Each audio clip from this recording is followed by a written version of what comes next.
ఉద్దేశంతో ఆర్థికంగా కుదేలైన ఆంధ్రప్రదేశ్ రాష్ట్రాన్ని ఆర్థిక పరిపుష్టితో కలిగించే విధంగా బడ్జెట్ రూపొందించినందుకు ఈ సభాముఖంగా ముఖ్యమంత్రి చంద్రబాబు నాయుడు గారికి, పయ్యావుల కేశవ్ గారికి ధన్యవాదాలు తెలుపుకుంటున్నాను అధ్యక్ష.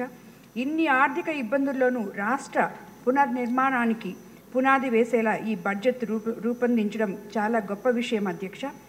సంక్షేమం, అభివృద్ధి, సుపరిపాలన లక్ష్యంగా ఎన్డీఏ ప్రభుత్వం పనిచేస్తుందని బడ్జెట్ ద్వారా మన ముఖ్యమంత్రి గారు మరోసారి నిరూపించారు అధ్యక్ష.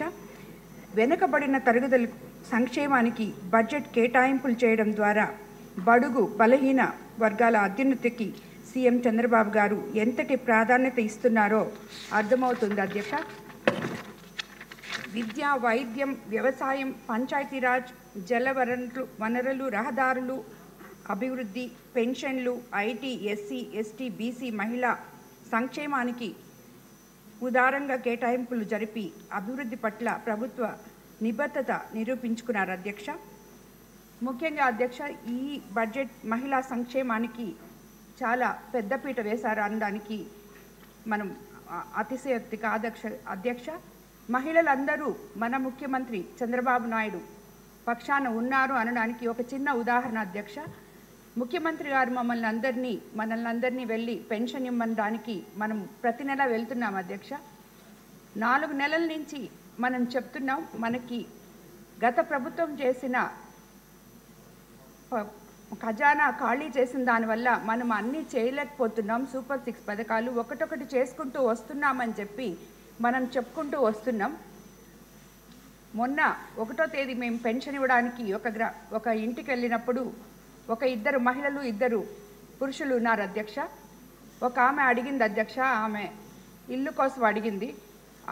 వాళ్ళు చెప్తున్నారు, ఇంకొక మహిళ చెప్పింది, ఇప్పుడే వాళ్ళు చాలా అట్టడుగు పేద ప్రజలు అధ్యక్ష, వాళ్ళల్లో వాళ్ళే చర్చించుకొని, మీకు అందరికీ తెలుసు కదా, పోయిన 5 సంవత్సరాల్లో మనం కనీసం రోడ్డు కూడా వేసుకోలేకపోయాం.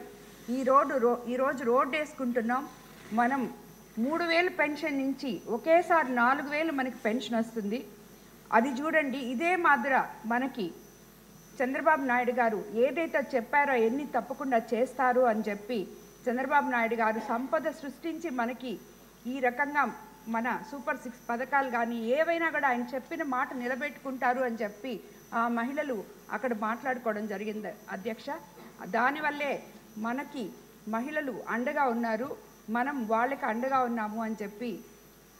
ఇదే కాకుండా అధ్యక్ష, ఇప్పటికి మేము మా కాన్స్టిట్యున్సీలో తీసుకుంటే ఎంతోమంది మహిళలకి ఇదివరకు అసలు వాళ్ళకి ఈ 5 ఏళ్లలో కనీసం బీసీ కార్పొరేషన్ లోన్లు కానీ, ఎస్సీ కార్పొరేషన్ లోన్ కానీ, ఎస్టీ కార్పొరేషన్ లోన్ కానీ ఎటువంటివి వాళ్ళు కళ్ళతో చూడలేదు.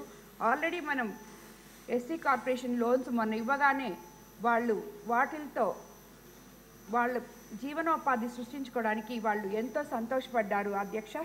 కాబట్టి ప్రజలందరూ కూడా సంతోషంగా ఉన్నారు. ఎవరు కూడా మనము ఎప్పుడు చెప్పారు చేస్తారు అనే నమ్మకంతోనే మనతో అందరూ ఉన్నారు అధ్యక్ష. ఈ బడ్జెట్లో సూపర్ 6 పథకాలకు ప్రాధాన్యత ఇవ్వడాన్ని బట్టి చూస్తే కూటమి ప్రభుత్వం మహిళా సంక్షేమానికి ఎంతటి ప్రాధాన్యత ఇస్తుందో అర్థం చేసుకోవచ్చు అధ్యక్ష. బడ్జెట్లో మహిళా శిశు సంక్షేమానికి 4,332 కోట్లు కేటాయించడం గర్వించదగిన విషయం అధ్యక్ష.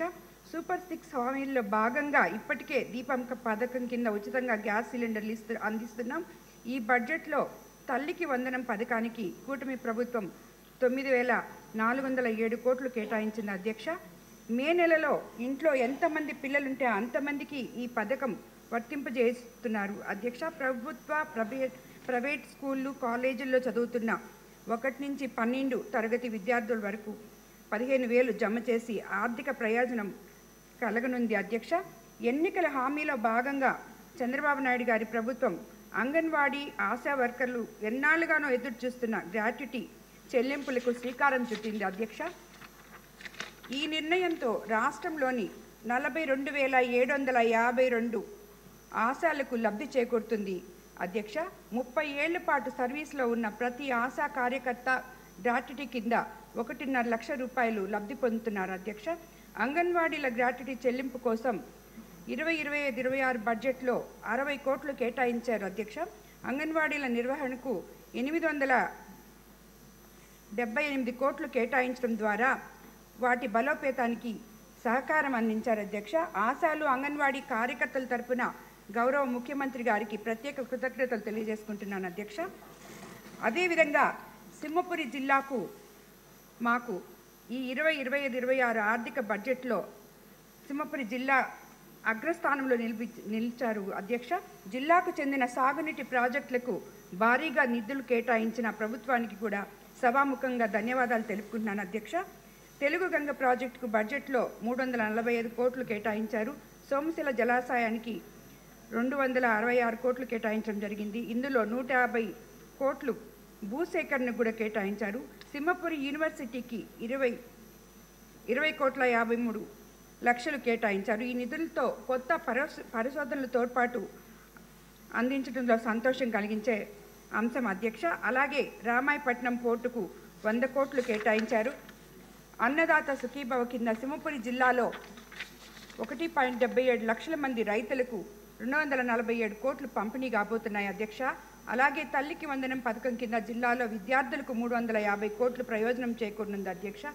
జిల్లాలో 12,000 మంది మత్స్యకారులకు కూటమి ప్రభుత్వం పెంచిన విధంగా వేట నిషేధ వృత్తి కూడా అందజేయబోతుంది అధ్యక్ష. అలాగే కిసాన్ సెల్స్కు నిధులు కేటాయించాలని మీ ద్వారా విన్నవించుకుంటున్నాను అధ్యక్ష. బడ్జెట్పై సభలో మాట్లాడేందుకు నాకు అవకాశం ఇచ్చిన మీకు మరోసారి ధన్యవాదాలు తెలుపుకుంటున్నాను అధ్యక్ష. అదేవిధంగా గత 5 ఏళ్లలో అన్ని రకాలుగా నాశనమైన ఆంధ్రప్రదేశ్ అభివృద్ధికి సహాయ సహకారాలు అందిస్తున్న ప్రధాన ప్రభుత్వానికి ఈ సభ ద్వారా కృతజ్ఞతలు తెలుపుకుంటున్నాను అధ్యక్ష. అదేవిధంగా చంద్రబాబు గారు, పవన్ కళ్యాణ్ గారు, లోకేష్ గారి నాయకత్వంలో రాష్ట్రం సర్వతోముఖాభివృద్ధి చెందాలని ఆకాంక్షిస్తున్నాను అధ్యక్ష. ముఖ్యమంత్రి గారి మార్గదర్శకతో నేను నిత్యం ప్రజాసేవలో ఉంటానని చెప్పి మరోసారి వినియోగించుకుంటున్నాను అధ్యక్ష. ధన్యవాదాలు అధ్యక్ష. డాక్టర్ పార్థసారథి గారు, బీజేపీ, 5 నిమిషాల్లో ముగించాలి. మీకు అంతకన్నా సమయం లేదండి. ధన్యవాదాలు అధ్యక్ష. 2024-25 పూర్తి